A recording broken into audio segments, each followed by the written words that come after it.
Hello friends, कैसे आप सब लोग and thanks for watching my channel. दोस्तों, वीडियो शुरू करने से पहले रिक्वेस्ट है कि चैनल को प्लीज़ सब्सक्राइब कर लीजिए और साथ ही में नोटिफिकेशन का बेल भी दबा दीजिए ताकि जब भी मैं कोई नया वीडियो अपलोड करूं वो आपको नोटिफाई हो जाए। दोस्तों, वीडियो शुरू करते हैं और इस वीडियो में हम जिस स्टॉक के बारे में डिस्कस करेंगे वो FMCG सेक्टर से रिलेटेड है और इस कंपनी का नाम है दोस्तों वादीलाल इंडस्ट्रीज़, VADILAL। तो आपको वादीलाल के आइसक्रीम्स के बारे में पता होगा।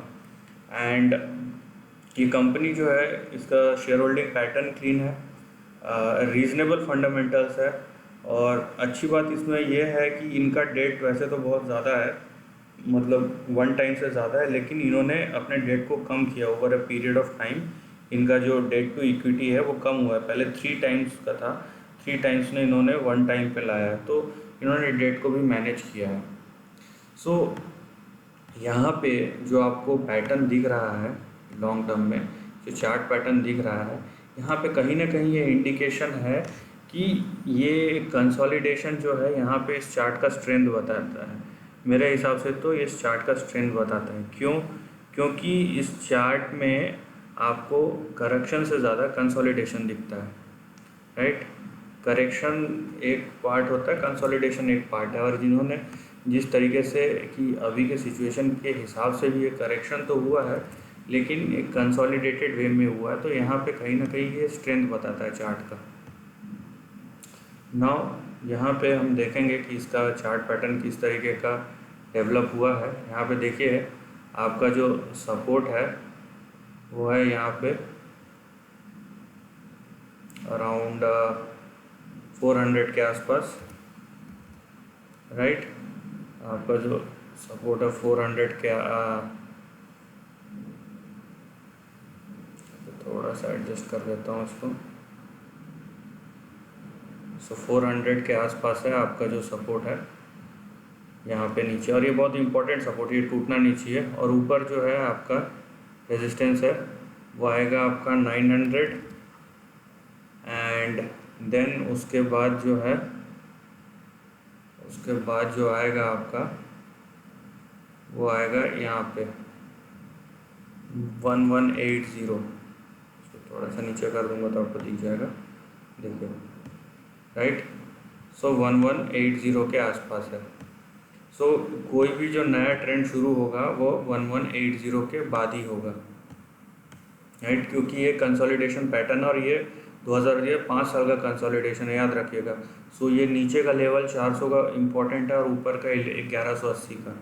सो अगर नीचे टूटता है गलती से भी तो यहाँ पे बहुत बड़ा प्राइस डैमेज हो सकता है, लेकिन हम ये मान के चलेंगे कि इतने टाइम में अगर इतने क्योंकि देखिए FMCG आइसक्रीम और ये सब लोग अब आपको भी पता है कितना खा रहे कितना नहीं खा रहे, उसके बावजूद भी इसका चार्ट पैटर्न टिका हुआ है, तो ये इस चार्ट का इनहेरेंट स्ट्रेंथ बताता है कहीं ना कहीं।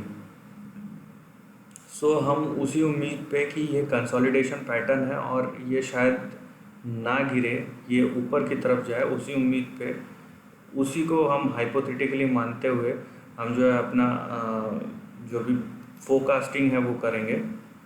तो मैंने यहाँ पे सपोर्ट का तो बता दिया और इंटरमीडिएट रेजिस्टेंस का भी बता दिया, लेकिन अब हम लॉन्ग टर्म में कहाँ तक जा सकता है उसके बारे में हम डिस्कस करेंगे, राइट। तो यहाँ पे जाहिर सी बात है, इकोनॉमी पिकअप करेगा तो हर एक चीज़ पिकअप करेगा। वो FMCG जो 1 रुपये का चॉकलेट है वो भी ऊपर जाएगा, या कार है वो भी ऊपर जाएगा। सो यहाँ पे आप देखिए, ये आपका ट्रेंड है,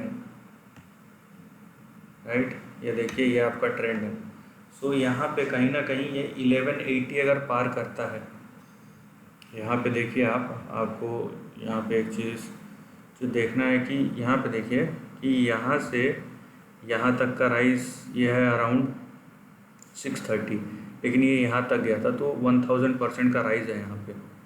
सो मैं अगर इसी को रेप्लिकेट करूँ कि अब यहाँ पे अगर फिर से ये 1000% जाता है, सो ये ले जाएगा, ये जो प्राइस है वो ले जाएगा अराउंड 4700 के पास, ठीक है, 4700 के पास ले जाएगा, उतना ही मैं अगर रेप्लिकेट करूँ। बट सो आप ये नंबर ध्यान में रखिए, ये नंबर ध्यान में रखिए यहाँ पे। लेकिन यहाँ पे दो चीज़ है कि मान लीजिए कि शेयर, यहाँ जो शेयर का प्राइस है, जो ट्रेंड है वो ऐसे नहीं जाता है, वो इस तरीके से जाता है, इस तरीके से ऐसे जाता है, ठीक है। सो अगर ऐसे हुआ तो हम ये वाला जो लाइन है ये रेजिस्टेंस लाइन हो सकता है। सो वहाँ पे जो हमारा ट्रेंड होगा वो 1800 से लेके 3000 के बीच में होगा, जो ऊपर का रेजिस्टेंस है 1800 से लेके 3000 के बीच में होगा, जो प्राइस का रेजिस्टेंस है लॉन्ग टर्म में। और ये वाला जो है ऊपर का, जो मैंने 4700 पे बताया, तो इसका रेंज जो होगा वो 2500 से 4700 के बीच में होगा, 2500 से 4700 के बीच में होगा। तो यहाँ पे ये जो फोरकास्टिंग है वो किस तरीके से है कि मैं बोल रहा हूँ पहले केस में जो चार्ट है ऐसा इस तरीके से स्लो मूव करेगा और यहीं पे आके जहाँ पे भी टच होता है वहाँ पे टच होके वो फाइनल लो हाई बनाएगा, उसके बाद गिरेगा नीचे फिर से, राइट। ये पहला केस है। तो उस सिनारियो में ये 1800 से 3000 का जो है रेंज पॉसिबल है। नेक्स्ट मैं बोल रहा हूँ ये फास्ट मूव करे, ठीक है, जैसे यहाँ पे क्या ऊपर टकरा है, नीचे है, फिर से गया। सो इस तरीके से कुछ फास्ट मूव करे, उसके बाद फिर नीचे आए और फिर टकराए, या तो फिर इस तरीके से क्रॉस करता हुआ जाके सीधा टच करे। सो टाइम स्पेंड करता हुआ ऊपर टच करें।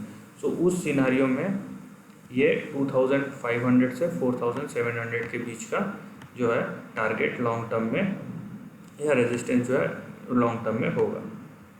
सो ये आपको दो तीन चीज़ है जो इस चार्ट में दिख रहा है। प्लस मैं फिर से बोलूँगा कि ये जो सपोर्ट है वो बहुत इंपॉर्टेंट है, यहाँ से पहली बात नहीं टूटना चाहिए, या फिर यहाँ पे देखिए करेक्ट कंसोलिडेट करते करते ये जो रेंज है इसके बाहर ना निकल जाए, ये बाहर निकल के यहाँ पे कंसोलिडेट करना ना शुरू हो जाए, then it will be a problem. Otherwise यहाँ पे देखिए ट्रेंड जो है वो इंटैक्ट है और रेजिस्टेंस और सपोर्ट मैंने आपको बता दिया है। So this is the end of the video दोस्तों। वीडियो पसंद आए तो लाइक और शेयर कीजिए, थॉट्स कमेंट सेक्शन में लिख के बताइए, और ऐसे ही नए कंटेंट के लिए चैनल को प्लीज़ सब्सक्राइब कीजिए।